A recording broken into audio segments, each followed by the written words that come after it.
Coming up, some things that our foster kids have said or done, some things that are funny and some that are not. Make sure to stick to the end for some of the more serious.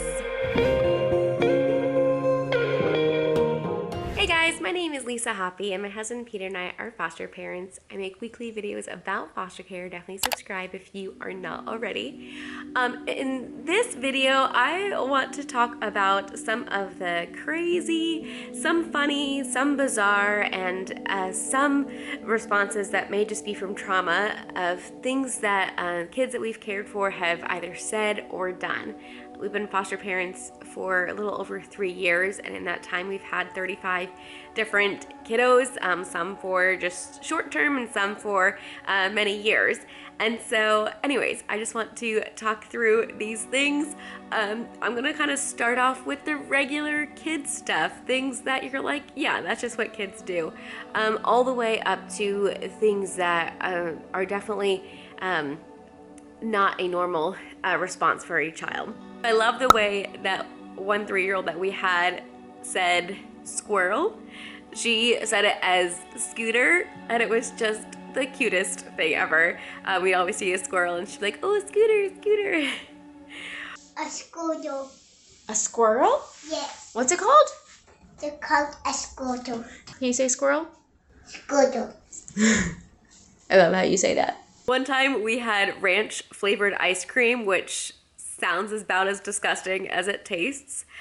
We got it for our friend 0 to 5 family, and I had that in a video. And I told Jared that we have a surprise I'm nervous. for you. Because Jared really likes ranch flavored things. Is that ice cream? It is ranch flavored. No way. I have never seen that. And so we thought he would like to try ranch flavored ice cream. He did not. But because it was like, you really can only have a spoonful of it, it lasted a long time. And that was the time when we did a lot of respite. And so every kid that came in, we would say, hey, do you want to try a fun flavor of ice cream? They would try and think it was disgusting, and it was something we could laugh about. So we said, you want to try a fun flavor of ice cream. So this one kid tried it, did not like it, and said, I don't want any more fun. So that was really funny. Another kid that we had, whenever he would introduce himself, he would say his full name. First name, middle initial, and last name. And it was just so cute. He'd go around saying his full name. We've had definitely some kids who are extra curious about everything. Why does this? How does that work? And they're trying to kind of understand the world around them. One 5-year-old that we had asked about the things in the kitchen, like, well, what is this? I was like, that's butter. Well, what do you do with butter? You put it on toast. What's this? That's salt. Oh, do I eat it? And starts to like go put the salt in her mouth. No. That's not what we do with the salt. We've had some kids who, they'll walk into a store and they immediately know what they want. If they have money that they've earned from things here at the house, or sometimes we just have given allowance to help them learn financial, like we just give it to them to help, them learn their financial skills. They'll walk into a store and they know just what they want. We've had other kids who, and even teens, who just have a really hard time deciding what to get. And it takes them hours. And so it really depends on the kid, and I think that's a personality thing with a lot of kids. So that's just something that we have noticed. And then, you have those kids that they just kind of have to learn the hard way. Again, this can be really any kid. You have some kids, who are super responsive and yes, you say it, I'll do it. Then you have other kids that, they're going to want to test the boundaries a little bit. One funny example of this is we had a little girl here this summer for respite, and we have a pond in our neighborhood, and she was running towards it, and it's, a little muddy and murky right before you get to the pond. And so Peter said, hey, slow down. She did not slow down, continued running, and went into the pond, got mud all over. She cried a little bit at first, and then, then thought it was hilarious. But, with that example, it's just not listening to caution. We have had kids that, they know the consequences that we have set up, expectations for the house, and they do something that they know will get a consequence, and they'll say, oh, I don't care. But then when it comes time to enforce that consequence, whether it's taking away screen time or whatever, then they care. And then they make a big deal about it. And you're like, but I know, but we gotta listen fast, like listen the first time. So that is definitely, we've seen that in several different kids, just really, unfortunately, having to learn the hard way. And it's like, look, if you just listen the first time, it goes really well. And even when we remind of the consequence, they're like, oh, I don't care. I'm like, okay, but you will. We know you will. Another time we had a child who, we said, oh, no, we're not going to do that with a toy or something like that. And it seemed like a calm voice that we were using. And yet, when they thought that they were in trouble, they would go and hide. And it would take them a long time to come out of hiding. And it just breaks your heart because you're like, what is causing you to do this? Like, I'm not mad at you. We just have to make sure that, we don't hit each other, we don't hurt each other. And so, that was hard. We've had kids who have snuck candy into the room. I'd go to make the beds and I find there's candy wrappers under the bed or other wrappers of things.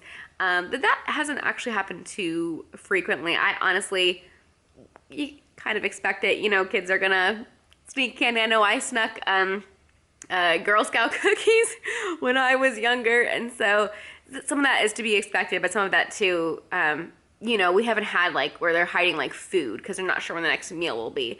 We make it pretty clear, like, hey, here are the designated meal times. This is when we're gonna eat, so they do know that they're not gonna be hungry. One interesting thing was one child that we had did not want to use metal for their utensil. They were old enough to use metal utensils. They wanted to use plastic utensils instead because they did not like the clanging sound that metal made either in their mouth or on the plate. So even when other people were eating, that sound of, a metal fork going onto a plate and eating the food, that sound was aggravating to them. And so that was definitely interesting. Kind of had to, learn to accommodate that. And yes, that could be, I'm not sure, what the reason for that is, but different kids, whether they're in foster care or not, do have some sensory issues, and that was definitely a sensory thing. This next observation is interesting. I have found that when we go to like a public restroom and, getting the paper, if you have paper towels to dry your hands, I usually take one, maybe two to make sure my hands are completely dry. A lot of kids that we have had in care will take 4, 5, 6 to make sure that their hands, are really dry. And I've been like, okay, well, look, but can you do it with 2? And they're like, why does it matter? And I was like, well, this is a public place, but someone has to pay for those. And I'm just so frugal, and, I'm like, well, someone's got to pay for those. And a lot of times, if it's a, some public building, it might be like taxpayers' dollars. So it really does come down to me, or just the little things that, does it really matter if you're using 6 or 7 paper towels? No, but it's the concept of, just because it's provided for you, someone does have to pay for that. So just use those resources responsibly. So I try to use it as a teaching moment. It doesn't always go over so good, but that is something that I've noticed that's been very interesting. Just like a lot of kids, they might get stuck on a movie or a favorite game and want to play it over and over again, but you find that normally breaks somewhere in early elementary school. We've had kids much older than that who will get stuck on a game and want to do it over and over and are unwilling to learn something new. But at some point that game was new and they didn't want to learn it. But then as soon as they learned it, they liked it. And so trying to introduce to new things, obviously I love playing games, but I do like variety, so I don't want to be playing the same thing. And then other kids in the house, they don't want to play that game anymore. So it definitely created a little bit, of a struggle. So trying to get them to go outside of their comfort zone to try a new game. We've had lots of different lies. Kids who will lie to get out of trouble. Kids who will lie just because it's their habit at that point. And you're like, there's no reason to lie about this. Like this, it's just like made up story, and they're so adamant that it really happened. So we've had a variety of that, and so trying to get good at like reading the truth and what is the truth. We've had kids who, the first day that they are with us, say, "You're going to adopt us. I know. My mom told me that you guys are trying to adopt us." And I was like, "Oh, whoa, whoa, whoa, whoa. Like, no, that's not the point of foster care," and trying to explain to them. It's hard because obviously I don't know how long they're going to be with us. And so I can't give them any sort of timeline. But I think it's off the gate when that happens and that fear comes up for them, just let them know, hey, no, we are here to watch you until you can safely go back with your mom or dad. And, DCS is going to help to get you guys back together. And so that doesn't always come across very good because there's a lot of high emotions, but trying to set up. I love the book, Kids Need to Be Safe. That is a great book for kids, I would say 4 and older. To help them understand the need for foster care. And also Maybe Days is also a great book. We've had kids say, "You're just in this for the money."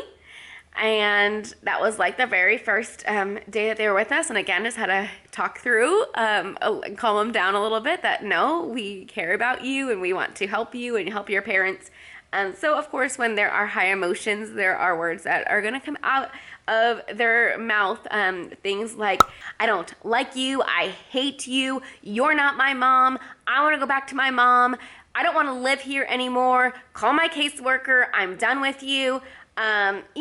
Things that when they're upset, things that kids are going to say. We have had a kid get really upset, and I honestly cannot even remember their circumstances surrounding it. I think it had to do with not getting screen time, and they got so upset and decided to walk out the door when we were on the phone with part of their team, and essentially run away. The team member who was on the phone said, "You're going to have to call that in to the police if that child does not come back." And so I was getting ready to call the police, and that child did come back, came into the backyard, and then tried to hop over the fence. And so I was like, "Hey, can you please not try to break our fence? Here's the gate. If you want to walk out, you can walk out." And I open the gate for them because I don't want them hopping over our tall fence and breaking it. Also didn't want them to get splinters. Just trying to de-escalate the situation. And I was like, "Hey, here's the door," and I've told you this before, we have had kids who have tried to jump over the ledge of our loft. It was done kind of in a joking manner, and yet also kind of serious too, and not trying to harm themselves, but trying to just be goofy. And I'm like, this is serious. Like, this is you can't do that. And so helped set the boundary. And then to my last item now, and this one was definitely bizarre, and it happened twice on different occasions with different kids. And so I thought I would share it.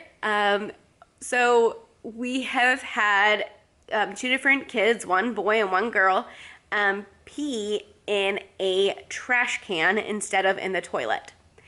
And one of them was the trash can that was in the bathroom. So instead of going in the toilet, they went in the trash can. I had gone into the bathroom. I'm like, what am I smelling? And I looked, and the toilet is clean. There's no pee all over the toilet. I'm like, I'm smelling pee. The toilet's flushed.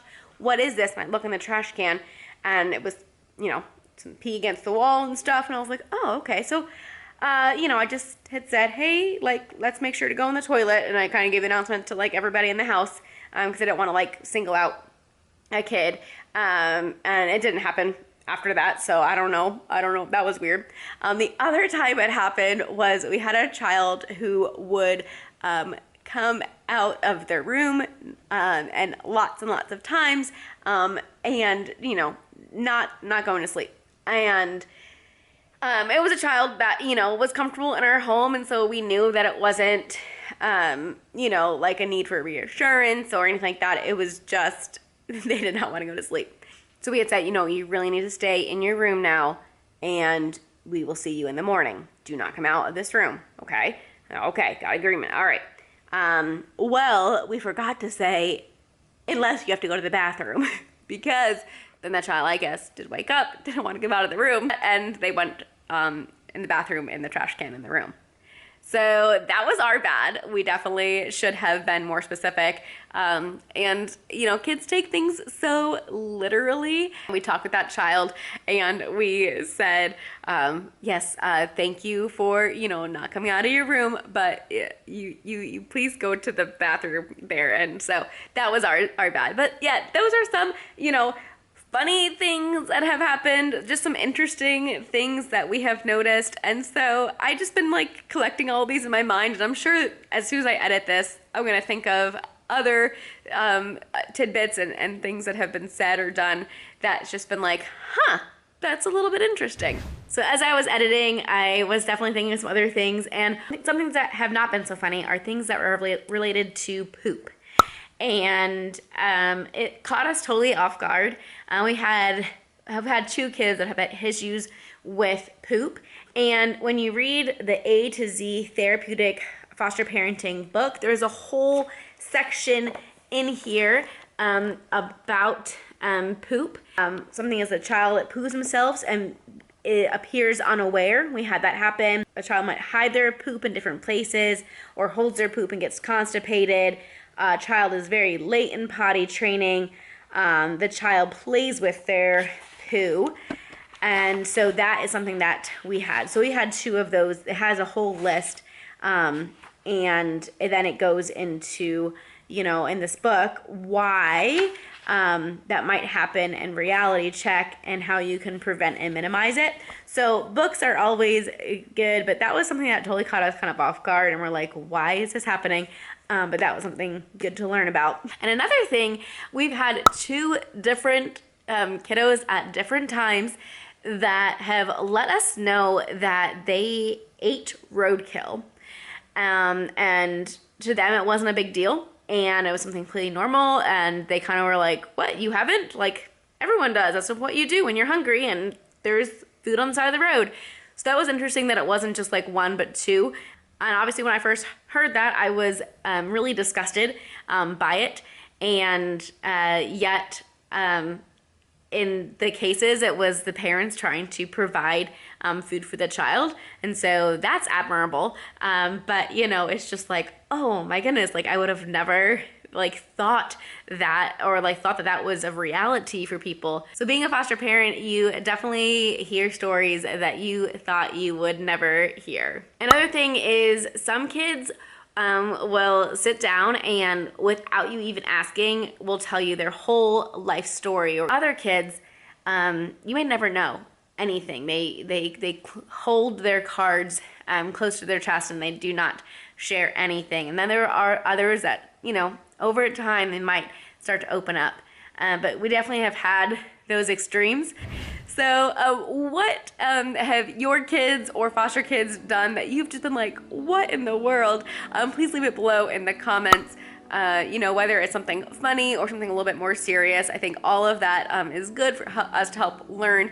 Kids are definitely big kids. And then when there's trauma on top of that, you're like, okay, what is this? Is this just like a regular kid stuff, or is this like a trauma thing? And how can we help better develop, the muscles in their brain to be able to, make good choices? So anyways, hope that you enjoyed this video. Please like it, give us a comment, subscribe if you're not already, and we'll see you in the next video. Bye guys. No, nothing here is wasted. God will redeem.